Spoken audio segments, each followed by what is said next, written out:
All right, guys, welcome everybody to our I guess it's the beginning of the off season because the mini camp is going on this week, so it's really the beginning of the true off season before training camp edition of Under the Dome. I'm your host Alan Orick. My partner Sean Williams cannot be here tonight. He had a conflict with his band, and he is practicing as we speak. So he could not get out of it. I think they were even doing some recording tonight. I'm not sure, but anyway, he couldn't come in. So we have tonight the unofficial third member of Under the Dome podcast, Mr. Bob Rose. So used to saying Sean Williams, Mr. Bob Rose of Canal Street Chronicles, of the Bayou Blitz, of a whole bunch of stuff that we have going on in Saintsville. Welcome tonight. How you doing tonight, Bob? I'm good, Alan. Thank you for having me. I guess we know where we fit in Sean's pecking order of life, but that's okay. Hey, man, I'm gonna give him all the credit. I wish I could play music like he can. Yeah. Wish I could play music. Period. The only playing music I can do is just hit play on my on my player right now. That's about it. Let me say these things real quick, and then we'll get right into it. Want to thank Fan First Productions for sponsoring the show. Remember to follow us on iTunes, on Twitter, Under the Dome. We have a Facebook page, Under the Dome. I hate to sound like this, but I kind of tune Sean out when he says all these things because I'm thinking about what we're going to talk about. So I'm not sure I'm getting everything. But I do know Fan First Production sponsors the program, so I do know I need to mention those guys. Anyway, so tonight we found out, well, there's a couple things we can talk about. Reggie Bush and Marques Colston were inducted in the Saints Hall of Fame, but we'll talk about that in a minute. Right now, we found out today that Cam Jordan has just got a 3-year extension, I believe. So he is... I did not get the totals. In fact, I was looking that up last night, but I think not last night. I was looking it up just before we went on the air. Is it $52 million the contract extension was worth? I'm trying to. The details are fuzzy right now because, like I said, it was literally just announced this afternoon. Yeah, I think the contract details calls for. You're right about 52 or 52.5. Yeah, I think about 40 million of that is guaranteed. 44 million. That was the number I was looking for. Yeah, 40. No, you're right. 42 million is guaranteed. See, it's already changing because it was 44 million earlier today. At 30 years old, is this a good investment? Absolutely. Yeah, absolutely it is. Before we talk about, and you and I were talking a little bit before we came on the air, and we're going to talk about where Cam's place in Saints history is, at least as it stands now. But obviously, the more important issue is how he fits into the 2019 New Orleans Saints. And the man is underappreciated. We've said it before many times in talking to one another on both of our respective shows. I think he is one of the best defensive players in the National Football League. He is a disruptive pass rusher. You can almost count on him year after year now for double-digit sack totals. He's an outstanding run defender as well. He can move inside and has moved inside to defensive tackle on certain what the Saints like to call their NASCAR alignment. He's dropped into pass coverage before. He is in his physical prime right now at 30 years old. He'll be 30 years old next month. Actually, same birthday. I didn't realize this. Same birthday as our little soon-to-be 2-year-old son, Will. There you go. But Cam is more important than his on-the-field production, and the fact that he's still at the peak of his abilities. How much he means to this team. He is next to Drew Brees. He is the most important leader in that locker room, and certainly the unquestioned defensive leader. You've been to training camp and paid attention at training camp before. I was able to go all 3 years that they were in Greenbrier, and Cam was one of those players. You couldn't help but pay attention to him because he's pretty flamboyant.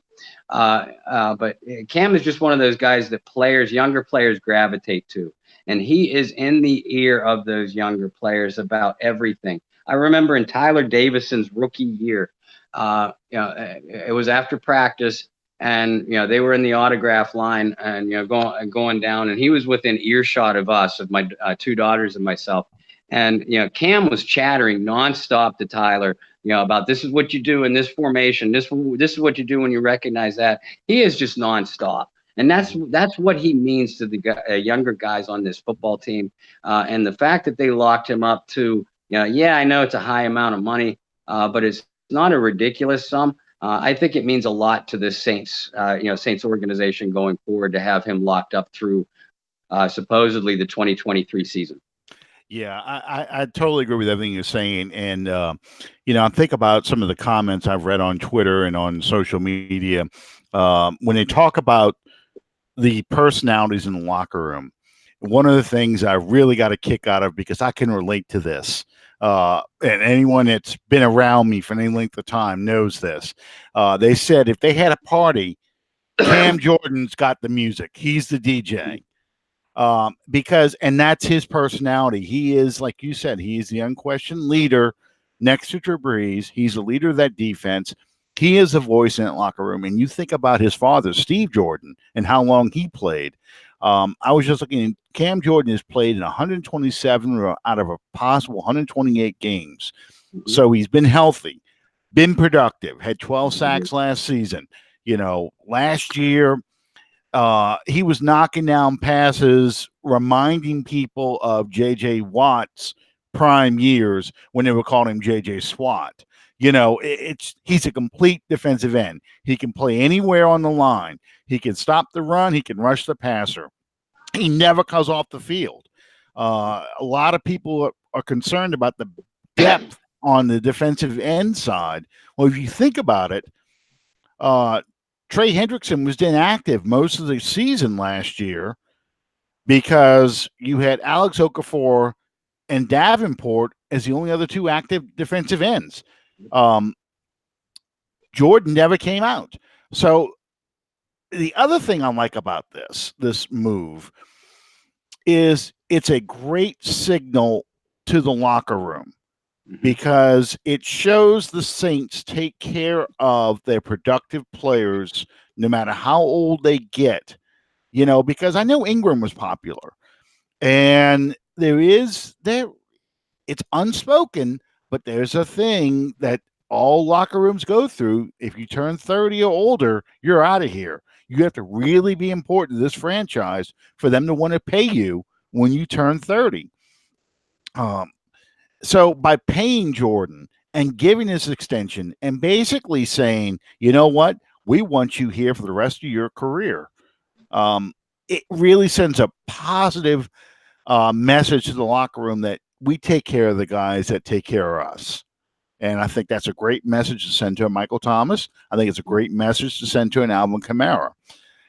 I realize their contracts are totally different than someone like Cam Jordan, but when you see that, hey, it's not just Drew Brees who's going to get all the money. We do pay, and we do want to keep these good guys. That is an important thing. So, yeah, I think it's money well spent. And you bring up such a great point too. With the other contracts that are looming in front of them.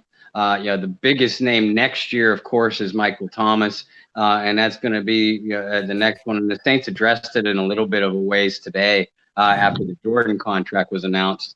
That now Thomas's contract is a priority to them. But I don't think it can be overstated what you just mentioned about inside of that locker room. They know who's getting paid the most. The select 2, 3, 4 players at the top of that payroll. They just saw a good friend of theirs and a good teammate that was still extremely productive in Ingram that the team let walk in free agency. And they have all these big contracts coming up in addition to Thomas. They have Von Bell next year, and then Kamara, Lattimore, Ryan Ramczyk, Demario Davis, Marcus Williams, and I know I'm missing a couple, but there's a laundry list of players after the 2020 season. So I think that I agree with you that this Jordan signing also sends a message that's going to trickle through that locker room, and is certainly a positive one. Yeah, and you can even say to an extent that the Bridgewater signing was a message that we want to keep as many of you guys as we can, and we're going to work our damnedest to try and keep you guys. We're going to try and take care of the guys that we want to take care of. It was funny. Last week at the end of the OTA, so the one OTA that the media actually got to watch last Tuesday, Teddy Bridgewater kind of got a lot of attention because Breeze, of course, was out with that issue with the court case with the guy who ripped him off from those diamonds, which that is just a strange story. I really don't want to go into it, but it's a bizarre story that follows the patterns that I have read over the years of players who used to have a lot of money and ended up broke. Guys taking advantage of the fact that, he's not going to screw me over. He's my partner. He's my friend. We grew up together. Well, they, when it's money involved, they're going to screw you over if they can. So anyway, with Breeze being out last Tuesday or Wednesday, whatever day it was, Bridgewater had a really good day in 2-minute drills and in practice. Well, today apparently was Taysom Hill's day.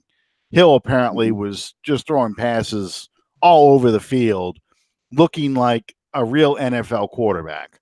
Just incredibly, what was the thing Bear kept saying on the radio that he could sling the rock? He could sling the rock, which I'd never heard that expression before, but Bear kept repeating it over and over again, basically calling him a superhero.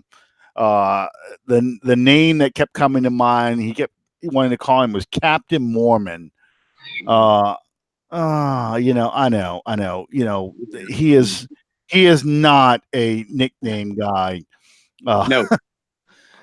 Someone has to do the thinking for him. His son wanted to call him Nightwing, and which I thought was interesting. And I came real close to texting who the hell Nightwing was, because Bear was just butchering the explanation of who this character was. Are you familiar with comic books enough that you know who Nightwing is? Do you know? Are you? Yeah, it's a DC. If I'm not mistaken, I was always more of a Marvel guy. That's fine. When Batman's sidekick Robin, got older and became more of a darker character, he kind of morphed into this character called Nightwing. Yeah. I guess that there was a whole comic book series on him. I do remember a cartoon through the late 90s or early 2000s as well. Yeah, in the late 80s, they kind of let Dick Grayson grow up to the point where he was an adult. He was in his 20s. So he couldn't run around in green short pants anymore, calling himself Robin. So they let him, and this was DC's thing, they wanted to give him, Batman, a juvenile sidekick again. So Robin grew up, Dick Grayson grew up, becomes Nightwing, and a new Robin comes by the name of Jason Todd. He kind of is the antithesis of Dick Grayson. Instead of the loyal ward sidekick, he's kind of a smart ass who questions Batman and thinks he can do more than he can and all these things. And my son follows it a lot more than I do now. But if Jason Todd's also the one who gets killed by the Joker. It was funny because the fans did not like Jason Todd. There was a big deal in the DC universe at the time. They allowed you to call a 1-900 number, which shows you how long ago this was. You called a 1-900 number to vote whether Jason Todd will live or die. And they had 2 covers of this. I forgot about that. Yeah. So the fans voted killing, and the Joker beating to death with a crowbar, if I remember right. Yeah. And then a third Robin comes along much later, and he's the one that you kind of see in some of the cartoons of the late 80s, early 90s, with the long cape and the long green pants and the quarterstaff and all that stuff. And I'm trying to remember his name now. I lost track because it's been so long since I've read Batman comics. But Jason Todd is back now. Jason Todd has been put in some kind of Lazarus pit, which, if you know the Batman story, Ra's al Ghul goes in the Lazarus pit, and that's how he stays eternally young and immortal. Well, Jason Todd comes out of this thing, and he's now an insane vigilante who calls himself the Red Hood, and the Red Hood references the old name of the Joker before he became white skin and green hair and all the other stuff. So it's interesting. Yeah.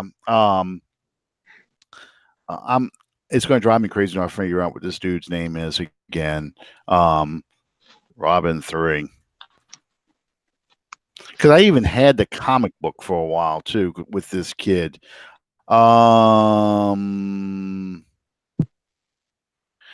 Tim Drake. There he is. Tim Drake. That's the one with the long green pants. He had a Kevlar cape and the whole bit. So they made him more adult-like, even though he was younger. He was the third Robin.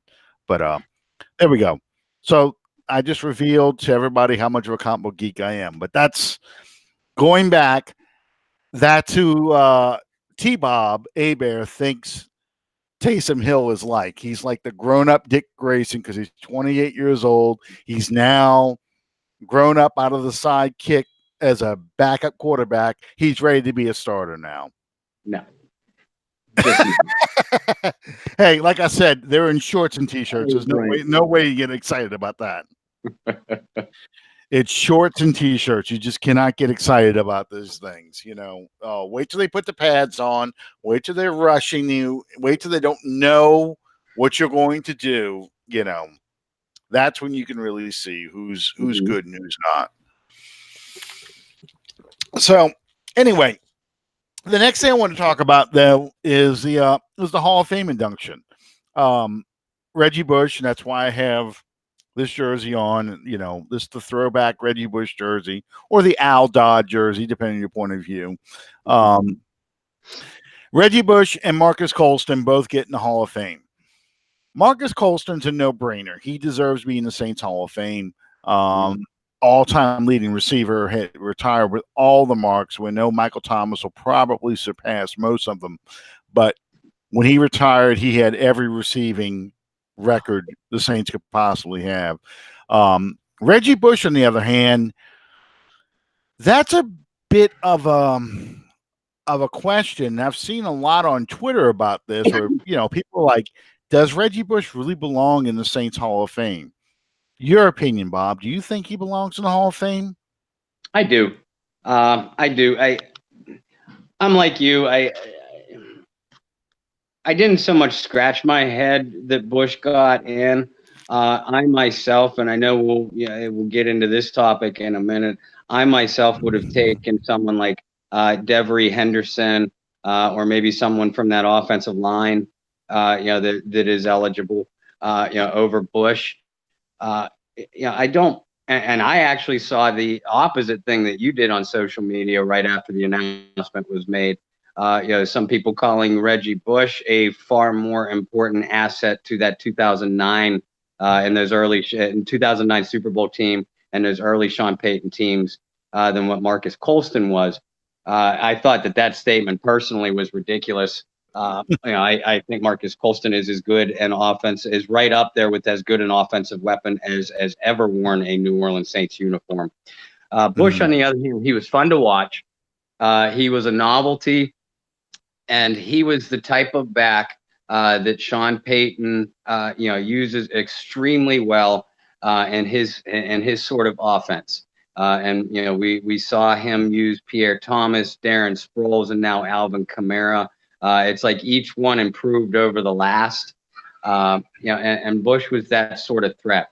He was the kind of guy that defenses knew that he could go all the way.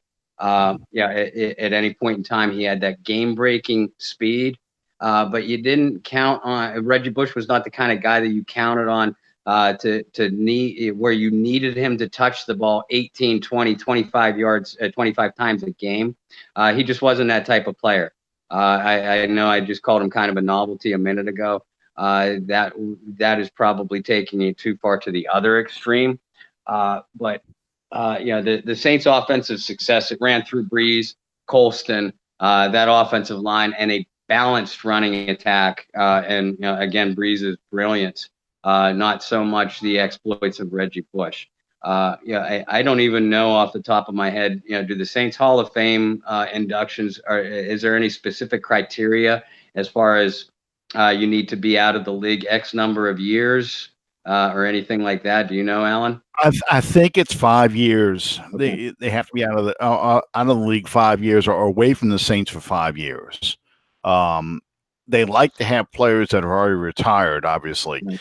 but it's kind of hit or miss. We're going to be getting into now. I think we've seen the end of the old players being inducted. And what I mean by the old players, I'm talking about the Joe Horns, the Aaron Brooks, those players who've already been around. You may see them eventually come back, but because the Saints have had so much success now from 2006 on, they're going to pretty much kind of say, okay, we've done enough with these guys. It's time to talk about this is the golden age of Saints football. These are the players we're going to talk about. So a guy like say a Jerry Fontenot or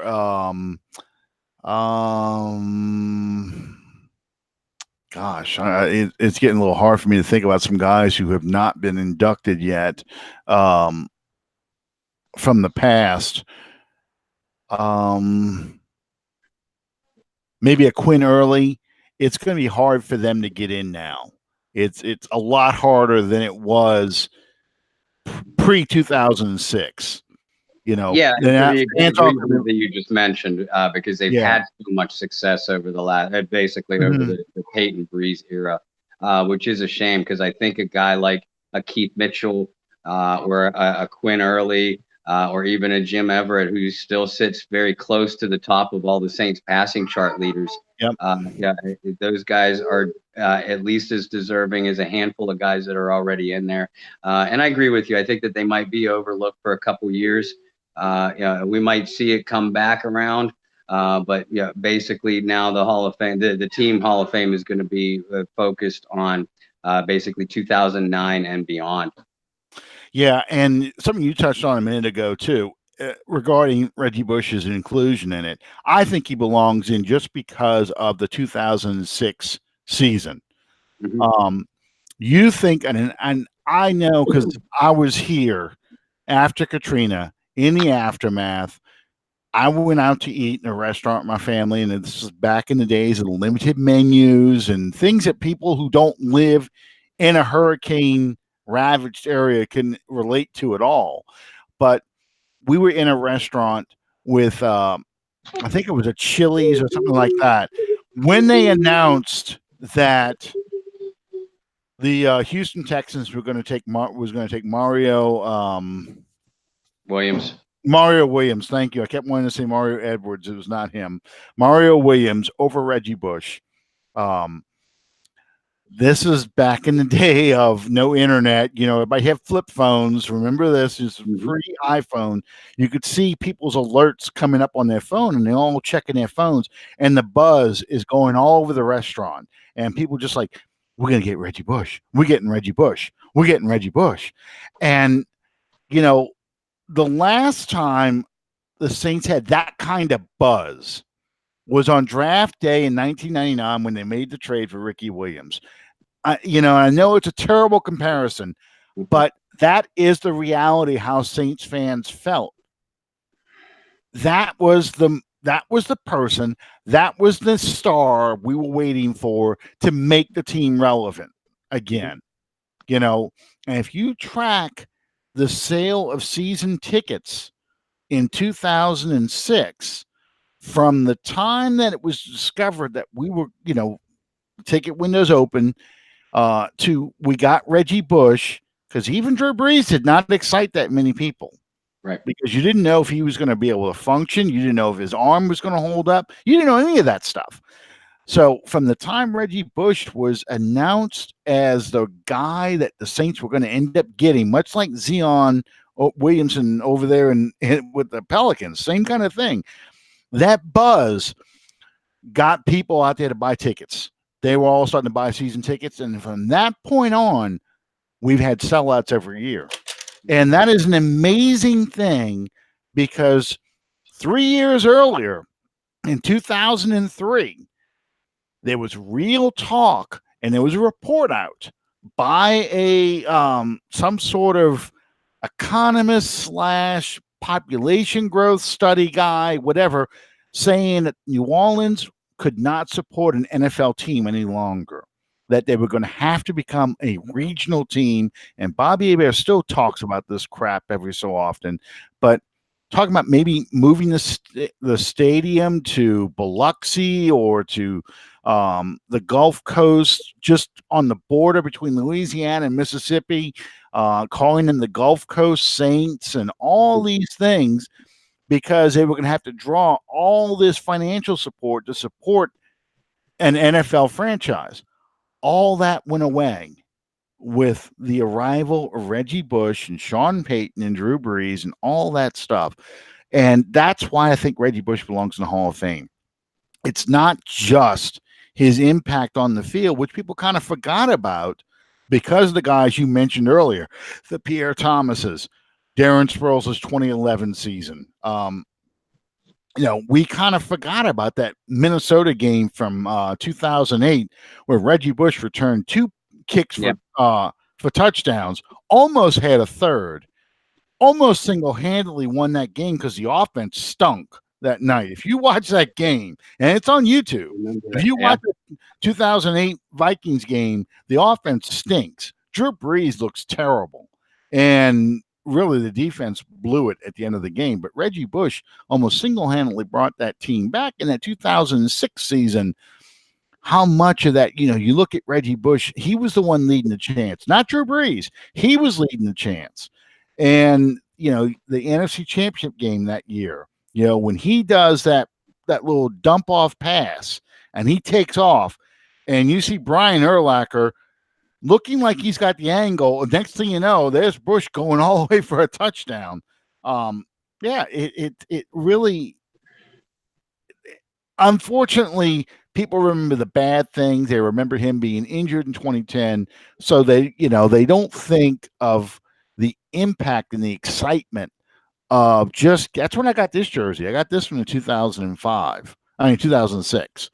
They don't think about the excitement and how this jersey was just selling out, and you couldn't get a 25 back then.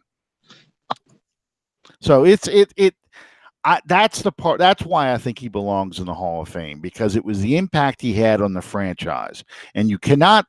This is the question I always have whenever we talk about if somebody deserves to be in the Hall of Fame. And you got stat watchers, but my question always is, can you talk about the New Orleans Saints without talking about Reggie Bush in 2005, Reggie Bush in 2009? You really can't, because they were so important to those 2 seasons. So that's why I think he belongs in there. And anybody who doesn't think Marques Colston belongs in there, they need their head examined. They really do. I mean, that's the most idiotic thing I ever heard, because he and Wayne Martin, and I'm bringing up Wayne Martin for a particular reason. He and Wayne Martin, I think, are the 2 most overlooked Saints players in franchise history who did so much good as a player for the team, and people just kind of forget about him. It's like, he didn't go to the Pro Bowl. He didn't get a lot of All-Star stats, or he wasn't voted to the All-Pro list. If you put down the top 10 players in Saints history, neither one of those guys are going to be on that list, because people are going to, oh yeah, I forgot about him. Yeah, that's right, number 12. Oh yeah, number 93. I forgot. Yeah, he was good. So, but the reason why I brought up Wayne Martin is because I wanted to ask you. We were talking about Cam Jordan earlier before we got in the Hall of Fame discussion. Where does Cam Jordan fit in this, because that'll be to me, he'll be the next wave of Saints Hall of Fame players. After you get past the 2009 team, who are the next group of players to start going to the Saints Hall of Fame? I think Cam Jordan heads that list. Where do you think he fits in this as far as all-time great defensive lineman for the Saints? I think that Cam is right at the top of the list as it stands right now. And yeah, there are a lot of good players that he needs to be included with. You mentioned Warren. You have to include Jimmy Wilkes, obviously Will Smith, and I know I'm missing a few names. But those are just guys over the last handful of years. I would go even one step further and say that Cam Jordan, there's a select few names in Saints history that you can put above Cam Jordan as far as importance to the team, importance to the franchise, and then the almighty great debate is who's the greatest player of all time, or who's the greatest New Orleans Saint of all time. And then we'll stick to the defensive side of the ball because guys like Breeze, Colston, hopefully Michael Thomas someday, et cetera, they're in their own conversation. But sticking to the defensive side of the ball, even Saints historians, the conversation starts with the Dome Patrol. Mm-hmm. And I think if Ricky Jackson isn't the greatest New Orleans Saint player of all time, he is certainly the greatest New Orleans Saint defensive player of all time. After that, you get into who's next? Is it a guy like Dave Waymer in the secondary? Probably not a lot of people would include him. I've always been a huge fan of Pat Swilling. Other people would say Sam Mills. We talk about Jonathan Vilma, and then the guys on the defensive line, the guys like Wilkes and Warren and Will Smith. Cam Jordan, I honestly, Alan, I would put Cam above everybody but Ricky Jackson and maybe Mills, Wilkes, and I put Ricky Jackson at the top of my list. And then in no particular order, I would put Cam, Mills, Swilling, and Wilkes all right there, and probably Warren too, as far as the greatest Saints defensive players in history. What do you think? Well, the reason why I brought up Wayne Martin is because Wayne Martin is second on the list behind Ricky Jackson as far as sacks. He's got 82 and a half. Hey, Will, he's got 82 and a half. And Ricky Jackson, I think, has 126. He really has more than that, but they didn't count sacks his first year in the league in 81. It wasn't in 1982 before sacks became an official statistic. But Wayne Martin 1 year had 15 and a half sacks, and he was second on the team. Pat Swilling had 17. But, people kind of forgot about him, and he was a 3-4 defensive end, also a 4-3 defensive end, and 4-3 defensive tackle. And he could play anywhere in the line. So he's always going to be up there in my list of top defensive players, but I would put Cam Jordan ahead of the Will Smiths and the Joe Johnsons and the Jim Wilkes and the Frank Warren and Bruce Clark and Derlin Moore and all those players, because like Wayne Martin, Cam Jordan plays a little bit of everything on that defense. And whatever you ask him to do, he does well. Wayne Martin's biggest problem was his number one competitor for an All-Pro or Pro Bowl slot happened to be playing for the Minnesota Vikings. He also wore 93. John Randall. And John Randall was a personality as well as a great defensive player, and Wayne Martin was not. Wayne Martin and Marques Colston cut from the same cloth. Quiet. I just do my job. I get it done. I do it well. I think Wayne Martin's sack celebration, he used to do this with his fingers, and that was it.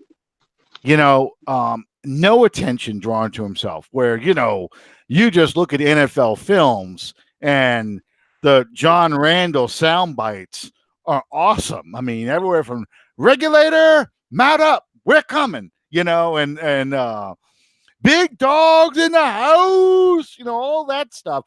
The paint on the eyes and everything, that was John Randall, and so Wayne Martin was forgotten about that, and it's a good thing and a bad thing because then he tends to get forgotten by a lot of people. So yeah, that's why. And Cam Jordan is a great player with personality, but he's not the guy who draws a lot of attention. Did I lose you, Bob? No, I'm still here. My video went out. Okay, I'm back. Sorry. All right. I just want to make sure you're not going through. You're not going through what I go through with Sean about this time. Yeah, because about this time Sean starts disappearing. Anyway, yeah, he's enough of a personality where he is popular in the locker room and fans like him, but he's not a diva. He's not a star. That he's got to draw all this attention to himself. But he is a spokesman for the team. So yeah, I would have him right up there as one of the all-time greatest defensive players, especially defensive linemen, ever to play for the Saints. Do you think Cam Jordan is an NFL Hall of Famer? That's a lot harder. In fact, once Drew Brees goes in, it's going to be really hard to see much more from this team in the NFL Hall of Fame, because the NFL is about personalities. Yep. And, the Saints have done a great job forging a team that has personalities, but its personalities contained within the locker room. We saw more stuff last year from the team as far as chopper style and all the other stuff, the actions in the locker room, not on the field. And you think about the players, the great players that have gone to the Hall of Fame, the Deion Sanders, the Terrell Owens, even Randy Moss, they were personalities on the field as well. The cameras followed them. Ray Lewis is another one. The cameras followed this guy around because you wanted to see what he was going to do on the field. There was a big deal when Ray Lewis came out of the tunnel, for example. Again, that's the kind of thing Reggie Bush brought to the team, but that's not the kind of thing a guy like Cam Jordan brings to the team. So it's going to be, I think it's going to be tough. It's going to be tough he'd have to get a lot more sacks. He's going to have to get up there with the Reggie Whites and the Bruce Smiths to get up and get that kind of recognition as far as sack numbers. I agree with you, and it's a shame, and it's the exact same reason why people don't talk about Cam as one of the NFL's top defenders now. Because he isn't that guy that's going to catch the attention of the ESPN sideline cameras, and he isn't. Although he's a consistent 12 or 13, 10, 12, 13 sack a year guy, he's not going to threaten 20 sacks or the all-time sack mark. So I kind of agree with you. I think if Cam, say Cam plays out the length of this contract, it's still an extremely high level as what we've seen, especially the last 2 or 3 years. I mean, he's really at the top of his game. Yeah. If he maintains that through the remainder of his contract, I think you and I would sit here and have a different kind of conversation. But as it stands right now, I kind of agree with you because the Saints since 2006, rightly or wrongly, the national perception is it's Drew Brees, Sean Payton, and a great team concept. And while that isn't far from the truth, I think we could see a guy like a Cam Jordan, or I'll even say it, a Marques Colston get in years down the road. Like we're seeing some of the older guys get in now. Is veteran inductees, guys that were terrific players in their time, but were not necessarily mentioned in their own playing days as being at the top of their game. So it wouldn't surprise me if a few Saints got inducted down the road in that way. But as far as guys that are going to step into Canton 5 or 6 years after hanging up the cleats. With the exception of we don't know what's going to happen with guys like Michael Thomas, Alvin Kamara, et cetera. But most of the veterans on this team now are that we've seen come and go. I agree with what you were saying. Yeah, I just looked up out of curiosity. He's at 71.5 sacks right now. So let's just say he gets another 10. He's right there with Wayne Martin at number 2. And that's just if he gets 10 next year. If he gets 20 over the next 2 years, he's at 91. So he needs to get 40 more sacks to catch up to Ricky Jackson, I'm sorry, over the next few years.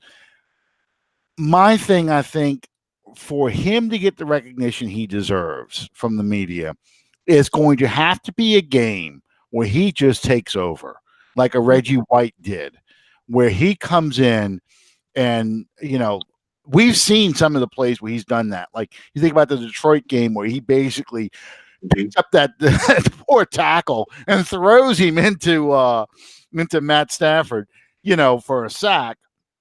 He needs to have those kind of games on national television where he just takes over and he's unblockable. He has that potential. I just don't know when that's going to happen. You hear the J.J. Watt and the Aaron Donalds and those names get mentioned. But Cam Jordan's just that guy that you go, oh, yeah, look at that. He's got, like I had to look up. He's got 71 sacks. You just don't realize that he's had that many double-digit sacks years. So he would have to have I don't want to say a Michael Strahan 20-sack season, but it would take something like that for them to get the attention, for him to get the attention of the NFL, to get in the NFL Hall of Fame. And that's just, I hate to say that because it pisses me off that, it's all about stats. But for a lot of people, that's what it is. It's about stats to get into the NFL Hall of Fame. Well, it's about convenience stats. I mean, on the other hand, you sit here and you look at someone like Pat Swilling, who I have always felt deserves to be in Canton. And he keeps getting overlooked year after year after year. Yeah, you look at his raw numbers, and a lot of people, will point to the fact that, well, Pat had Ricky Jackson on the other end, and Martin in front of him, and Mills and Vaughn Johnson in the middle. And while all that is true, Pat Swilling's sack totals are better than Andre Tippett's, Junior Seau's, and those are the two big names off the top of my head. But a host of other guys that are already in Canton. So I've always called it convenience stats when it comes to that. Look, and you and I both know this to be the harsh reality. The Saints need to win a Super Bowl title or two in the next couple of years, and I think that if that happens, then some of these other names. Now you're right. If Cam Jordan has a Michael Strahan or a Reggie White type of season, that'll put him right back into the fold as well. Otherwise, we're just talking about he needs to play out the length of this contract at very close to the level that we've seen the last couple of years. And the Saints need to add at least one Super Bowl title in there. If either or both of those two things happen, then I think Cam Jordan will be in Canton. Otherwise, it might be a while. Yeah, I'm thinking about when you're talking about Pat Swilling. Here he is. He leads the league in 17 sacks back in 1991. After he's gone in 1992, you got 13 sacks out of Ronaldo Turnbull, but it was really the end of the Dome Patrol by that point because they were the defense was never the same, especially after that Steelers game in 1993. So on the one hand, Pat Swilling, he benefited from having Ricky Jackson, but the Saints defense benefited a lot from having Pat Swilling on that team too. I think the thing that hurts Swilling is when he went to Detroit and then later Oakland, he was never the same kind of dominant player because he wasn't playing the same defense. He wasn't that same dominant player. Whereas a guy like this guy right here, Leroy Glover, he gets 17 sacks in 2000 for the Saints. He goes on to Dallas. pisses me off. I still think about that, but he goes on to Dallas and he still has Pro Bowl seasons. Mhm. So I think Roy Glover gets more respect for what he did over his career versus a Pat Swilling, who they said, okay, you did great in. Pat Swilling's almost got the Jimmy Graham problem. You did great when you were in New Orleans, but once you left New Orleans, you weren't that good. Whereas a guy like Roy Glover leaves New Orleans, he's still good as long as he has got a big body next to him. He's still good in other systems. So, that's what kind of hurts him. One of the things I heard, and this will be the last point we'll talk about tonight, but one of the things I heard about the Saints is, and I kind of tipped this off earlier, the 2009 team, we're probably going to see almost everybody on that team go into the Saints Hall of Fame. Can you think of any players? I mean, obviously a Tracy Porter, Vilma's already in, Jari Evans, those guys are going, Pierre Thomas, they're going to go into the Saints Hall of Fame. Can you think of a guy who you probably should put in the Saints Hall of Fame, but he might have to wait a long time, who was a key part of that 2009 team? There's a couple, and I already mentioned that I felt earlier tonight that I felt that Devery Henderson, it should have gone in there as well. I have a sneaky feeling that we won't have to wait that much longer on Devery, though. And you and I both know that probably 2 or 3 of the Saints offensive linemen from that team is going to go in. So I'll go on the defensive side of the ball to answer your question. You mentioned Jabari Greer. I think he's a no-brainer. 2 linebackers. Vilma's already in, but 2 linebackers that were very important to that team's success. The Scots, Fujita and Shanley. Mm-hmm. I think that they'll both get in, but it wouldn't surprise me if we had to wait a little bit on one or perhaps even both of them. That's the kind, because we know at least the national perception was that team won their championship on offense. People forget how good that defense, how opportunistic that defense was all year. So I think sweeping through, we'll see 2 or 3 offensive linemen. Obviously Breeze is going to get in there. And I think Meacham and Devery, and Meacham will be in there for that one play against Washington alone. Yeah. But 2009 was his best season as a Saint too. He had 9 touchdowns that year, and including that play. So yeah, it was one of those seasons where you're like, oh yeah, there's a lot of Meacham plays in this game, or this season. And Devery Henderson had quietly a very good season that year, and he was a receiver, as you know, he was a receiver that defenses feared.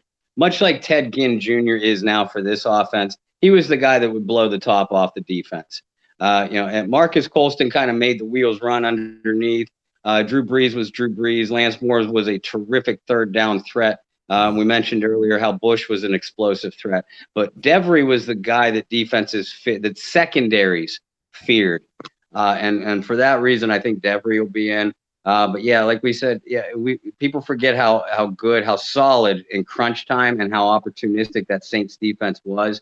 So I'd like to see Fujita and Shanley make it in. I think they both will. But I wouldn't surprise me if you had to wait some time for them as well. Yeah. Yeah.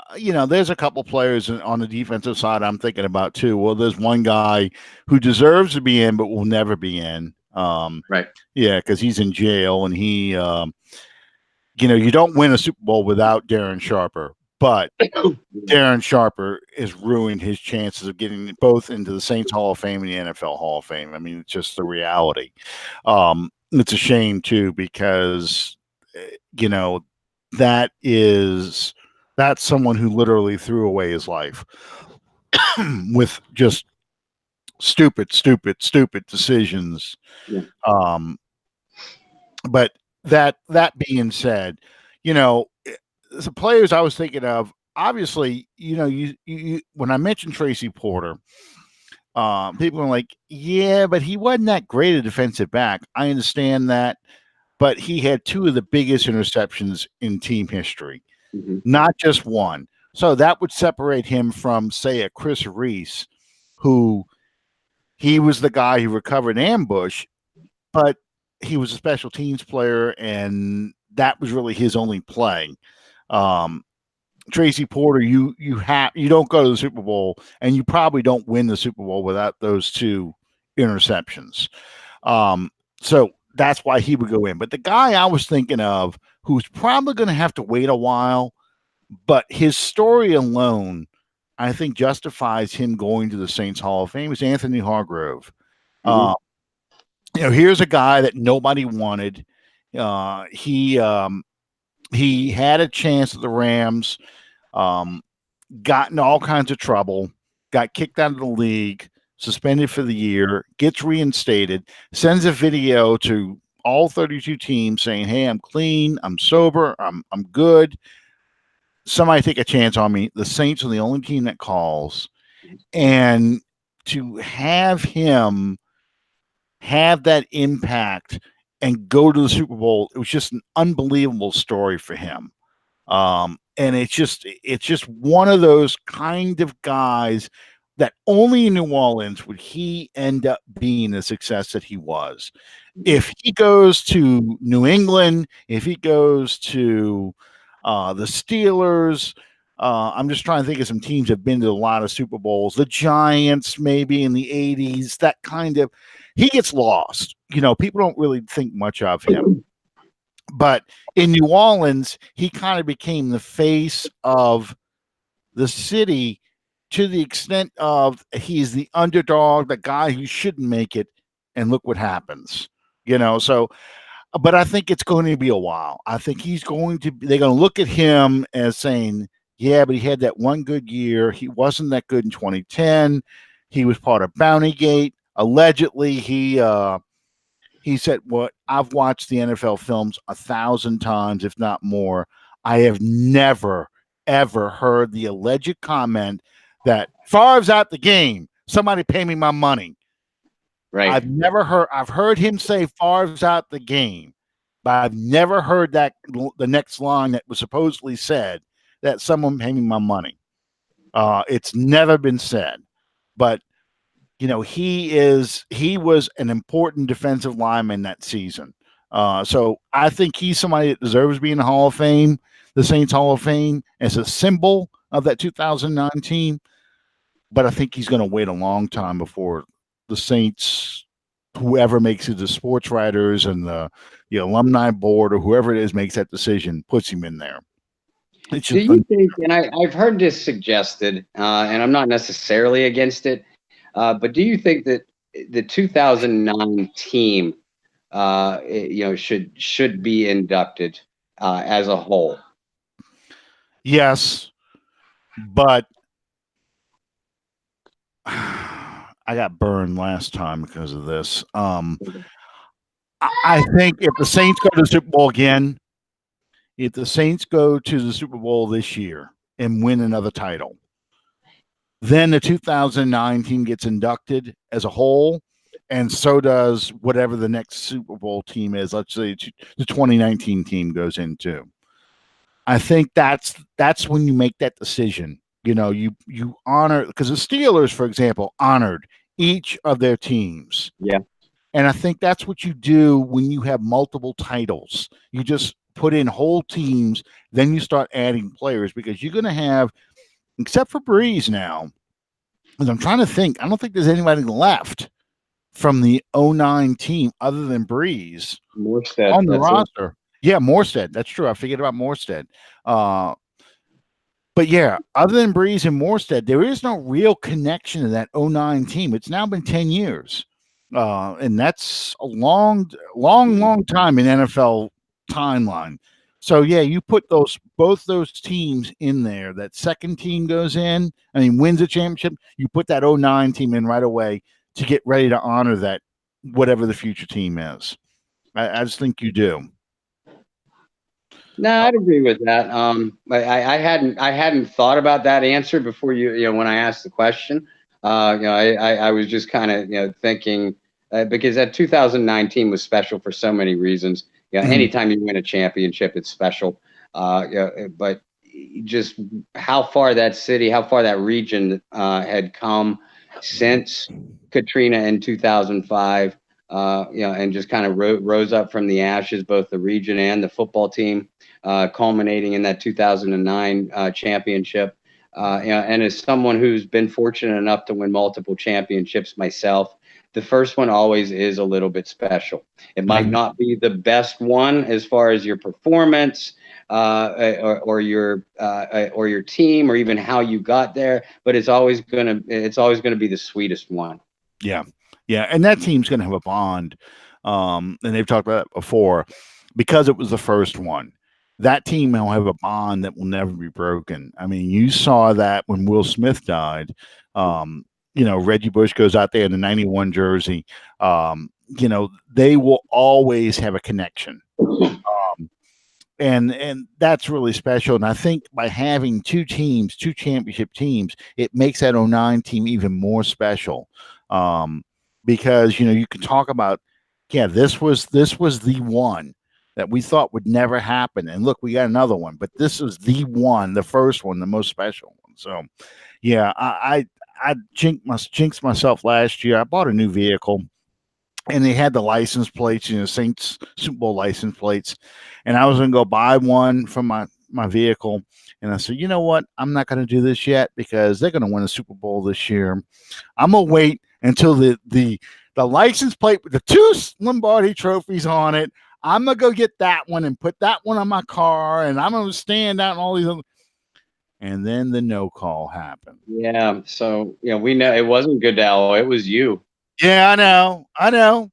Hey, my wife used to get on my ass about recording games. I have a whole bunch of games I've recorded over the years. She's like, every time you record a game, they lose. Stop recording games. So, the stupid superstitions that people have. So, I mean, that was my fault. I'm the one that put the blame for that, because I didn't get I should have just gone ahead and bought the license plate and, whatever happens. But I was so confident. Oh, well, what can I say? Thank you, Bob, for being on it with us tonight. Tomorrow night is your show, so tell the audience a little bit about what your show is going to be, with Quinn Early going to be about. Well, Alan, it's always a pleasure to sit here and talk to you, but definitely an honor to be on the air with you guys. I love it every single time, so I appreciate it. But after a couple of weeks off, I called the first week a mental health break. Last week I felt like I was on my deathbed. But Kyle and I took a couple of weeks off. But we are getting back. Our show, the Bayou Blitz, is every Wednesday night. And we'll be back at it tomorrow at 9:00 Eastern Time, 8 Central. We have a very, very special friend and very, very special guest on, and I know he'll be on with you guys next week. But former Saints great wide receiver Quinn Early will be joining us. He's got a couple big things going on. Obviously, we're going to talk New Orleans Saints. I always like to talk to Quinn about what his career was like in New Orleans and in general.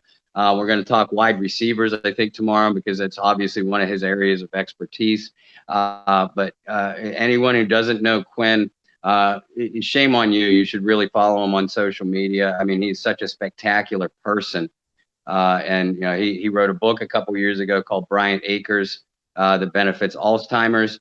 And he is piggybacking that now. He's putting together a screenplay that he's hoping becomes a movie as well. And he's going to fill us in on some details about that. Quinn's going to be joining us, and really looking forward to having him. Folks, if you haven't caught an episode of the Bayou Blitz, Google it. We post it on Facebook and Twitter as well. Links to find the show, or you can download the Spreaker app, which I know is free through Android. I don't know if it's free through Apple as well, but definitely free through Android. Yeah, it's a great show, and unlike our show, it's all audio, so you don't have to look at our ugly faces. But it's a lot easier to focus on what's being said instead of going, "Oh my God, this guy is hideous," And why is his face all bleached out? Well, I cannot figure out why this light does this on this new computer I got. I've been playing with it, and I cannot get this light to dim.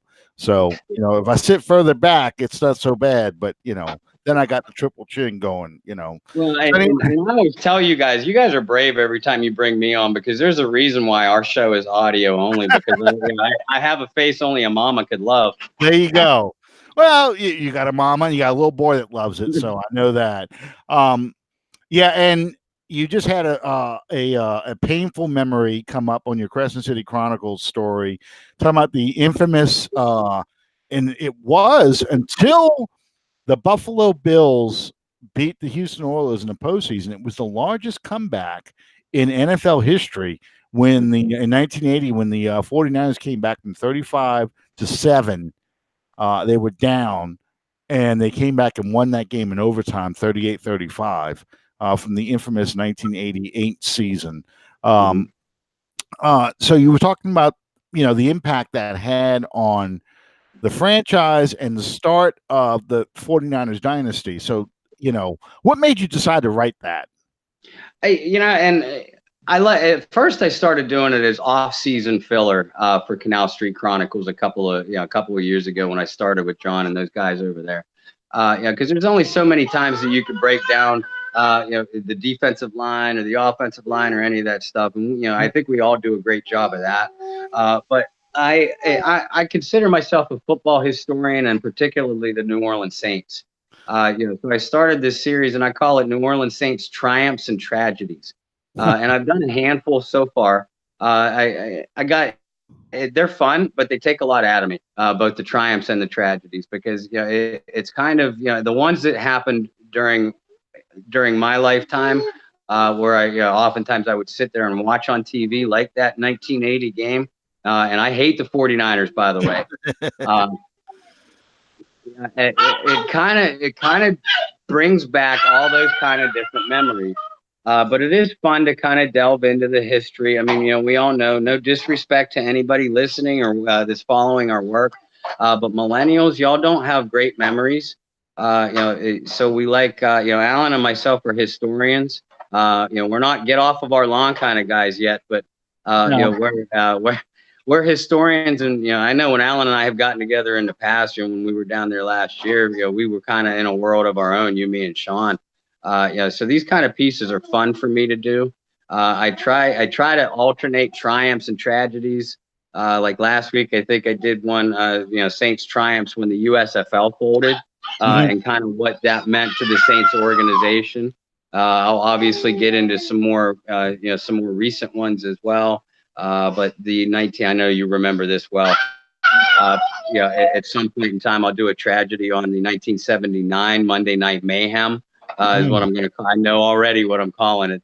Versus the Raiders, where the Saints got to a big lead and kind of fell apart in the second half, fourth quarter, again. But I like to do these historical pieces because there's a lot of history with this Saints franchise. It might not be the venerable type of history with all kinds of glittery success that the Steelers or even the Broncos, and certainly the Bears, et cetera, have had. But lots of colorful characters and terrific moments throughout this franchise's history. And I enjoy writing about stuff like that. Well, that 1980 team, I've kind of blocked out a lot of that season, just because you can only deal with so much pestilence. After a while, you just get numb to it all. But, the thing, and you mentioned that infamous Monday night game, you could talk about this too. I'll never forget that, because when I was a kid back then, even at 12 years old, my dad would make me go to bed on Monday nights. You can't watch the whole game. You have to go to bed at halftime. You have to be at school the next day. So I got to stay up to the beginning of the third quarter. That was a big deal. So I saw the interception by Ken Bordelon when he ran it back for a touchdown. So it's 35-14. I go to bed. Playoff tickets will be printed the following Tuesday. if the Saints win that game. So I'm going to bed thinking about we're going to go to a playoff game. I've never been to a playoff game. What's a playoff game going to even be like? This is going to be awesome. They got to be at home for a game at least, I hope, huh? So, I go to sleep thinking like that. I wake up the next morning. What my dad used to do, because he got up to go to work earlier than I did, he used to leave the Times-Picayune on the kitchen table where I sat, right there, the sports page on top for me to look at. As soon as I got up in the morning, I got up and started to walk over. And he's gone already. He's already at work or left for work. I get up there and the kitchen lights on, and I can see the headline. And as I'm getting closer, I see they lost in what was called second coming headlines. I mean, that means the font is that big, and it's almost the entire front before you get to the fold. And I'm looking at this in disbelief, like, how is this possible? How did this happen? And I'll never forget the picture they had of, and I believe it was Cliff Harris, not Cliff Harris, Cliff Branch. Cliff Branch, thank you. I'm getting my teams confused here. Cliff Branch, I think he was in the end zone with the football up in the air, something like that. And I was just looking at this like, it says Saints blow big lead, lose 42-35 or whatever. And I'm just like, I'm looking at this in disbelief, like, this can't be real. This is a joke paper. This is not possible. And yeah, my daughter is 21 years old. She's a big Saints fan. And she discovered the Saints in 2006. She has no real memory of the Aaron Brooks years even. So, you talk about millennials not understanding. No millennial has ever woken up to that headline. No one has woken up to that, that the Saints played this badly. They never had to deal with that. So, yeah, it is good to have these stories because, it's why, for example, my wife feels like if the Saints are up by 3 touchdowns, that's not enough. They have to keep scoring. Why? I'm like, Debbie, there's 2 minutes left. No, that's not enough. They need more points, I mean, because of that kind of thing happened. Of the 49ers game you're talking about and the Raiders game. So anyway, I know I'm keeping you over time, Bob. I can hear it. Will, he's ready to go to bed. I know you want to see him before he goes to bed. So thank you again for being on the show tonight. We'll catch you in the Bayou Blitz tomorrow. And next week, Sean will be back. Quinn Early will be a guest on our show. I'll try not to ask the same questions that you guys are going to ask him tomorrow night. But regardless, Quinn is a great person. He always has interesting things to say. We'll pick his brain about some stuff about football, as well as his film. He's hoping to get made, his book, the Alzheimer's, which is about his mother's life. So he's a great guest, and we'll see you next time on Under the Dome, everybody. Good night.